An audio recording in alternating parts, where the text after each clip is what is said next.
Hello, welcome to the SCF Library tutorial on CQ Researcher. CQ Researcher is a great starter resource for researching social issues, especially for assignments where you need to fairly represent and debate objections to the position you are taking in a persuasive assignment. I'm going to start off with a small caveat and an explanation of how to get the most out of CQ Researcher. First, the caveat. We are commonly asked if a CQ Researcher is a peer-reviewed source. It is not a peer-reviewed source. If your instructor is asking for peer-reviewed sources, CQ Researcher does not count. Please don't close the video yet. Most instructors for most assignments will encourage you to use a wide variety of sources in addition to peer-reviewed. While the peer-reviewed label is an easy way to determine credibility, it is not the only way a source can demonstrate that it is of high quality. CQ Researcher demonstrates credibility by being extremely transparent with its sourcing, similar to what is expected of peer-reviewed articles. Here's why you should consider using it. CQ Researcher is an easy-to-use reference to issues that are popular to discuss and debate. It helps build background knowledge and can help you decide on a topic to research. What you learn from CQ Researcher can give you a clearer idea about how you feel about the topic and what you want to focus on in your assignment. The background knowledge makes it easier to look for peer-reviewed articles in another database like Academic Search Complete. You'll find it much easier to put together a more organized search strategy and come up with more specific search terms. With that out of the way, let's explore CQ Researcher. If you're not familiar with this page, this is the library's homepage as you would see it if you accessed it through the college homepage or by typing our address directly, scf.edu/library. CQ Researcher is accessed from the master list of databases located near the top of our homepage here. If you typically access our homepage through Canvas, you might be used to the homepage looking more like this. In that case, the databases are accessed by clicking this link over here. No matter how you got here, this is what the database list looks like. The list is alphabetical, and you can just click on C to jump straight to that part of the list. It also appears on a few of our subject filters like pro, con, and persuasive topics.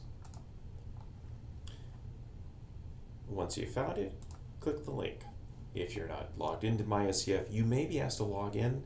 Even if you are logged in, sometimes it takes a few seconds for the authentication process to complete. This is the landing page for a bunch of different CQ Press tools. There's a lot of good stuff here that is well worth your attention, but they're not our focus right now. CQ Researcher is located over here, so we need one more click to get to it. This is the home page for CQ Researcher. Taking a look around, you've got a lot of options for how to navigate the site. Up at the top, you have a browse menu that provides a list of topics that you can visit directly. These are the same topics that you see at the bottom of the screen, represented by icons. Clicking on one of the icons will lead you to a list of content in that category. You can also just search for specific ideas using some search terms. It's best to keep your search string concise, so I'm just going to use the term gambling. Once you get to the results, there are a few options for narrowing your search results by type of content or by topic. Reports are very thorough and cover a wide variety of topics. Hot topics are more high interest and closer to the current news cycle. Each result is assigned a title that roughly corresponds to an area of interest. In this case, sports betting. The subtitles are a specific research question that is explored and debated in the article. In this case, the research question is, are the product's financial benefits worth the risk of corruption and addiction? Clicking the title brings you into the article. The article starts off with a quick discussion of what the issue is and some areas of dispute. If you're not familiar with the subject, this can give you a very quick entry point into it. If you're already familiar with the subject, then you can tell at a glance if this article is talking about it in a way that is interesting and useful to you. At the top right, there's some helpful tools here. You can get a direct link to this article. You can download it as a PDF. And you can generate a citation for it.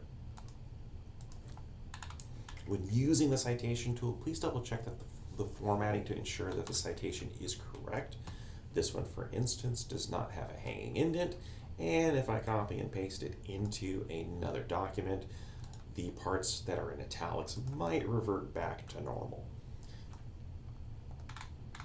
The table of contents on the side here helps you jump around to specific parts of the article that may be helpful to you.